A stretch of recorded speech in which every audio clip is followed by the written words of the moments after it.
భామ కలాపానికి స్వాగతం. Bloom and plus. ఈరోజు మనతో ఉన్నారు నాగశ్రీ. తను ayurvedic doctor.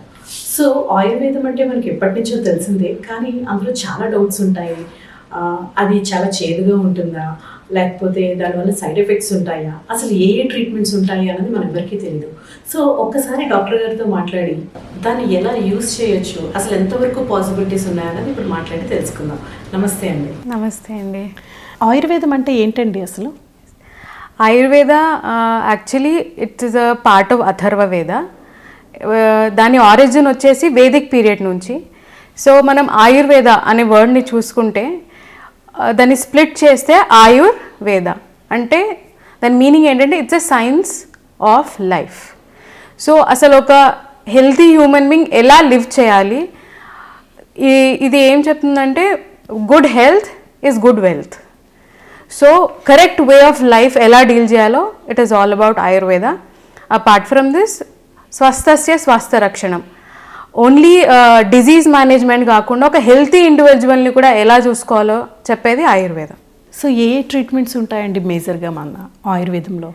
ఆయుర్వేదిక్లో inclusive both internal and external treatments రెండు ఉంటాయి. ఇంటర్నల్లో వచ్చేసి మనకి మెడికేషన్స్ ఉంటాయి, అండ్ ఎక్స్టర్నల్లో వచ్చేసి మనకి పంచకర్మ ట్రీట్మెంట్స్ అనేవి చాలా ఇంపార్టెంట్. ఇవి డిఫరెంట్ పార్ట్స్ ఆఫ్ బాడీలో చేస్తాము according to the need of the patient. అంటే సపోజ్ ఏదైనా నీ పెయిన్ ప్రాబ్లం ఉంది, in accordings to the knee మనం ఆ పర్టికులర్ పార్ట్లో ట్రీట్మెంట్ ఇస్తాము. This is external treatment. Internal ట్రీట్మెంట్స్లో డిఫరెంట్ ఫార్మ్స్ ఆఫ్ లేహియాస్ కానీ ఈ ఫార్ములేషన్స్ అనేవి according to the disease different ఫార్మ్స్లో వస్తాయి. ఓకే, అంటే ఇన్స్టెంట్ ట్రీట్మెంట్స్ కాకుండా ప్రివెన్షన్ మాత్రమే ఉంటుందంటారా, లేదంటే లాంగ్ టర్మ్ ప్రాబ్లమ్స్కి మాత్రమే సొల్యూషన్ ఉంటుందంటారా? లేదు, ఇన్స్టెంట్ రిలీఫ్ కంటే వీ కెన్ అంటే ఇలా పుట్ ఫార్వర్డ్ చేస్తే బాగుంటుంది. ఇట్ ఈస్ ఒక డిజీజ్ని రూట్ కాజ్ నుంచి కట్ చేయాలి. సో అది కొంత టైం పడుతుంది క్యూర్ అయ్యే వరకు. So it emphasizes more on disease root cause నుంచి కట్ చేయడానికి. సో దానికి మనం ఇంకో కొంచెం డీప్గా వెళ్ళాలి కాబట్టి it takes a little time, but then the results are very fruitful. Okay, అంటే ఇన్స్టెంట్ అంటే నేను అడిగేది ఏంటంటే, ఇప్పుడు సపోజ్ ఎవరికైనా సడన్గా స్టమక్ పెయిన్ అది వచ్చాయనుకోండి, వెంటనే మనకి ఇమీడియట్ ట్రీట్మెంట్ అన్నది అవసరం అవుతుంది. అండ్ యాక్సిడెంట్ అయ్యిందనుకోండి, వెంటనే డాక్టర్ దగ్గర తీసుకొని వెళ్ళి స్టిచెస్ వేసి మెడిసిన్ ఇచ్చి అవన్నీ పాసిబుల్ ఉంటుందండి మన దాంట్లో? ఎస్, ఆయుర్వేదాలో స్టిచెస్ మీరు అంటున్నారు కదా, అసలు సర్జరీ స్టార్ట్ అయిందే ఆయుర్వేద నుంచి. ఆచార్య సుశ్రుత వరల్డ్లో నంబర్ 1 ఫస్ట్ సర్జరీ వచ్చింది from Ayurveda, which is rhinoplasty. Rhinoplasty అంటే ఇట్ ఈస్ ఒకవేళ ఎవరికైనా నోస్కి ఏదైనా ఇంజురీ అయితే దాన్ని కరెక్ట్గా ప్లాస్టిక్ సర్జరీ చేసి నోస్ వేస్తారన్నమాట, దాన్ని రైనోప్లాస్టీ అంటారు. సో అది ఫస్ట్ మన ఇండియా నుంచి we should be very proud. It is Acharya Sushruta. తనది ఇప్పుడు ఎక్కడ చూసినా యాక్సెప్టెన్స్లో ఉంది. ఏం చేస్తారు, స్కిన్ ఫ్లాప్ని వాళ్ళు టర్న్ చేసి సర్క్యులేషన్ ఎక్కడ పోకుండా తను ఎక్స్ప్లెయిన్ చేశారు ఆ కాలంలో. ఓకే, అంటే yes, back in that centuries. Okay, ఎప్పుడు స్టార్ట్ అయ్యి ఉండొచ్చండి మన ఈ ఆయుర్వేద ట్రీట్మెంట్స్ అనేవి? Approximately 2000 years ago. Okay. So అంటే కాస్మెటాలజీ కూడా ఇన్వాల్వ్డ్ అంటారా ఆయుర్వేద? కాస్మెటాలజీ ఉంది, ఫోరెన్సిక్ అండ్ టాక్సికాలజీ కూడా ఉంది, పీడియాట్రిక్స్ ఉంది, గైనకాలజీ ఉంది. సో ఆల్ బ్రాంచెస్ ఉన్నాయి ఆయుర్వేదాలో.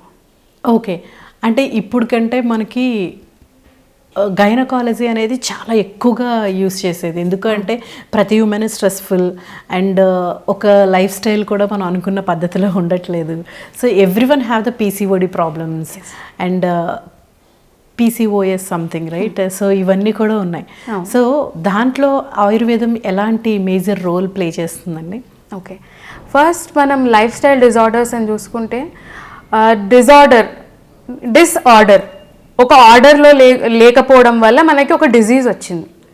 So that is called disorder. So proper lifestyle మనం లీడ్ చేయకపోతే ఈ డిజార్డర్స్ అని వస్తాయి. ఇందులో ఈ PCOS, polycystic ovaric syndrome or disease, diabetes, ఇవన్నీ ఫాల్టీ లైఫ్ స్టైల్ వల్ల వస్తాయి. అంటే ఎక్కువ సెడెంటరీ కూర్చోవడము, కదలకుండా కూర్చోవడము, లేకపోతే ఓవర్ ఈట్ చేయడము, అండర్ ఈట్ చేయడము, జంక్ ఫుడ్ తినడము, అంటే మనము బాడీ ఎప్పటికప్పుడు దానికి ఇబ్బంది ఉన్నప్పుడు ఇండికేట్ చేస్తుంది. So you have to listen to it అనమాట. అది కనుక ఒకవేళ కొంచెం బ్యాలెన్స్ అవుట్ అయినా it is always prone to catch on to disease. So yes, ఇప్పుడు PCOD is the biggest problem and diabetes is one among the biggest problem and మన India is on hit list అనమాట. Yes, and పీసీఓడిలో ఇప్పుడు ఏంటంటే ఇప్పుడు టీన్స్లో ఎక్కువ encounter చేస్తారు. ఇది మెన్స్ట్రువల్ సైకిల్ సరిగ్గా రాకపోవడము, లేకపోతే ఎక్సెసివ్ బ్లీడింగ్ ఉండటము, ఫేస్ మీద యాక్నే, హిర్సూటిజం అంటే బాగా ఫేషియల్ హెయిర్ రావటము, వెయిట్ గెయిన్ అవ్వటము, these are the few symptoms of PCOS. దీనికి ఆయుర్వేదాలో చాలా మంచి ట్రీట్మెంట్స్ ఉన్నాయి. డీటాక్స్ ట్రీట్మెంట్ అంటారు అనమాట. విరేచన అంటే మోషన్ డీటాక్స్ ఇస్తారు. It is treatment for 7 days. ఇది తీసుకోవడం వల్ల ఏమంటే ఫస్ట్ మీకు గట్ క్లీన్ అవుతుంది.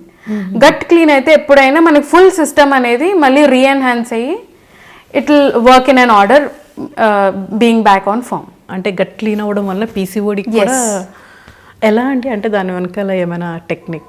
ఎస్, ఇప్పుడు ఫస్ట్ ఆఫ్ ఆల్ ఏంటంటే మనము ఈ ఎక్కువ ఇవాళ రేపు జనరేషన్లో ఇప్పుడు ప్రాబ్లం ఏంటంటే మనకి అడల్టరేటెడ్ ఫుడ్ కానీ ప్యాకేజ్డ్ ఫుడ్స్ కానీ ఇందులో ఏంటంటే కెమికల్స్ ప్రిజర్వేటివ్స్ వేస్తారు to be more precise. So ఇప్పుడు ఇన్స్టెంట్ అంతా లైఫ్ అన్ని క్విక్గా కావాలి. సో అది ఆ పర్టికులర్ ప్రోడక్ట్ అనేది ప్రిజర్వ్ చేయడానికి they need some chemical. So those chemicals ఇప్పుడు మనకి ఇబ్బంది క్రియేట్ చేస్తాయన్నమాట బాడీలో. అవి కనుక ఆన్ అండ్ ఆఫ్ అసలు కన్జ్యూమ్ చేసి అసలు ఏ ఎక్సర్సైజ్ లేకుండా కనుక మనం ఒక లైఫ్ స్టైల్ని డీల్ చేస్తే ఈ హార్మోనల్ ఇంబ్యాలెన్స్ వచ్చేసి it will be a root cause to PCOS. Okay. So especially maximum women problem లేకుండా ఉండాలంటే ఫస్ట్ గట్ క్లీన్గా ఉండాలి. Yes, and with adequate exercise, clean eating. దానికి ఏమైనా టిప్స్ చెప్తారా? నార్మల్గా ఈ డైట్ తీసుకుంటే మీకు ఎవ్రీడే మార్నింగ్ గట్ క్లీన్ అయిపోద్ది అని అలా ఏమైనా చెప్తారా మన వ్యూవర్స్కి? ఎక్కువ మనము ఇట్లాంటి వాటిలో ఎలాంటివి ఏమంటారంటే కాన్సన్ట్రేట్ చేయాలంటే కార్మినేటివ్ అండ్ డైజెస్టెంట్స్ అనమాట. ఎక్కువ అరుగుదల పెంచేవి, మెటబాలిజం హైగా ఉంచేవి. ఎట్లా అంటే వామ్ కప్ ఆఫ్ జీరా వాటర్ కానీ అజ్వైన్ వాము వాటర్ కానీ ఇవన్నీ తాగుతూ 1 cup చిన్న కప్ ఇన్ ద మార్నింగ్ వామ్ వాటర్లో తీసుకుంటే మనకి అరుగుదల అనేది బాగుంటుంది. ఎప్పుడైతే డైజెషన్ కరెక్ట్గా ఉంటుందో మెటబాలిజం కూడా బాగుంటుంది. మెటబాలిజం వెన్ ఇట్స్ ఆల్ అంత బాగుంటే body is always good. Okay. And అరటిపండు తింటే కూడా మంచిదని, మనకి ఇంకొకటి ఫుడ్ తినే దాంట్లో పెరుగు లాస్ట్లో ఒక్క ముద్దైనా సరే మన పూర్వీకులు మనకు అలవాటు చేశారు. సో దానివల్ల కూడా డైజెషన్ బాగా జరుగుతుంది అంటారా? ఎస్, పెరుగు అనేది ఇట్స్ ప్రోబయోటిక్. అందులో గుడ్ బ్యాక్టీరియా ఉంటుంది. దీని పని ఏంటంటే ఇట్ ఈస్ మొబైల్ బ్యాక్టీరియా అనమాట. అది కదులుతూ ఉంటుంది. సో ఈ న్యూట్రిషన్ని బాడీలోకి తీసుకెళ్లే పనే దాన్ని. అందుకే అది ఎండ్లో తింటాం పెరుగన్నం అనేది. సో ఇట్ ఈస్ ఫస్ట్ పెరుగన్నం తిని లాస్ట్కి అంతా నార్మల్ డైట్ తీసుకోం కదా, it is other way round. So అది అందుకే డైజెషన్ బాగా అవ్వాలని, ఒంటికి పట్టాలని లాస్ట్కి ప్రోబయోటిక్స్ తీసుకుంటారు. మజ్జిగ కానీ పెరుగు కానీ ఇవన్నీ లాస్ట్కి తీసుకుంటారు అనమాట. ఓకే, దానివల్ల మంచిగా డైజెషన్ అయ్యే ఛాన్స్ ఉంటుంది. అండ్ తమలపాకు కూడా తింటారు కదండి, అది ఎందుకని? తమలపాకు కూడా ఈజ్ అ వెరీ గుడ్ డైజెస్టెంట్ అనమాట. అంటే ఆయుర్వేదాలో ఎప్పుడైనా షడ్రసోపేతమైన భోజనం అంటాం కదా, ఎప్పుడైనా ఒక డైట్లో 6 టేస్ట్స్ ఉండాలి. లాస్ట్కి ఆస్ట్రింజెంట్ కషాయ రసం. ఈ తమలపాకులో ఒకలాంటి వగరు ఒక టేస్ట్ ఉంటుంది. సో దాని పనే అది అరుగుదలను పెంచుతుంది. అందుకే తమలపాకుని at the end of the meal తింటారు. ఓకే, సో అంటే ఆయుర్వేదంలో మనం ఫుడ్ ఎలా తీసుకోవాలి అనేది కూడా ఒక ప్రోటోకాల్ ఉందంటారు. అవును. ఓకే, అది ఎలా ఏంటి అనేది మన వ్యూవర్స్కి ఆయుర్వేదాలో మనకి ఆ టైంలోనే ఆచార్య చరక తన సంహితాలో చెప్పారనమాట. త్రివిధ కుక్షి న్యాయ. కుక్షి అంటే స్టమక్, ఈజీగా అర్థం చేసుకోవడానికి. ఒక స్టమక్ని 3 partsగా డివైడ్ చేసుకుంటే ఒక పార్ట్ సాలిడ్ ఫుడ్కి, ఒక పార్ట్ వాటర్కి, ఒక పార్ట్ ఎంటీగా వదిలేయాలి. ఎందుకు? ఇది తిన్న ఫుడ్ కదిలి డైజెస్ట్ అవ్వడానికి. అదే మొత్తం మీరు పైదాకా నింపారనుకో అసలు కదలడానికి దానికి స్పేస్ ఉండదు. అప్పుడు డైజెషన్ సరిగైతే ఫస్ట్ మనకు వచ్చేది గ్యాస్ట్రిక్ ప్రాబ్లం. అందుకని ఒక పార్ట్ ఇంకా నేను ప్రాబబ్లీ ఇంకొక రోటీ తినగలనేమో ఆ టైంలో ఆపేసేయాలన్నమాట ఫుడ్ని. అలా అయితే ఏమవుతుందంటే there is room for the food to digest, move అవి డైజెస్ట్ అవుతుంది. ఇప్పుడు మనకి పొట్ట కూడా వి ఫీల్ లైట్ అనమాట. కడుపు నిండా తినండి అంటారు, బట్ కొంచెం కొంచెం గ్యాప్ వదిలేసి తింటే బాగుంటుంది. Okay, yes. అంటే టేస్ట్లు, ఇప్పుడు మీరు టేస్ట్ల కోసం చెప్పారు కదా, అంటే లాస్ట్లో మనం తమలపాకు తినడం వల్ల కొంచెం వగరుంటుంది అని. అంటే ఫుడ్ స్టార్ట్ చేసేటప్పుడు ఎలా స్టార్ట్ చేయాలంటారు? ఫుడ్ స్టార్ట్ చేసేటప్పుడు ఎప్పుడైనా స్వీట్తో తినాలి. ఓకే, ఎస్, ఎందుకంటే మన పొట్టలో హెచ్సిఎల్ ఉంటుంది. ఆకలి వేసినప్పుడు చాలా ఇట్లా ఏమంటారంటే కొంచెం మంటగా అనిపిస్తుంది. ఫస్ట్ మీరు ఏదైనా ఒక మధుర రస ప్రధాన ఆహార అంటారు, అంటే స్వీట్ కొంచెం కూల్ అవుతుంది అప్పుడు body. Then continue with the rest of the meal. Okay, స్వీట్లో గ్లూకోజ్ ఉంటుంది కాబట్టి ఈజీగా అబ్జార్బ్ చేసుకొని అది బ్లడ్లో కలిసి, సో ఇవన్నీ that is also one science. Next వచ్చి నార్మల్గా కర్రీ వేసుకొని తినాలి, పప్పు, దెన్ పెరుగు, దెన్ తమలపాకు. This is the way, right?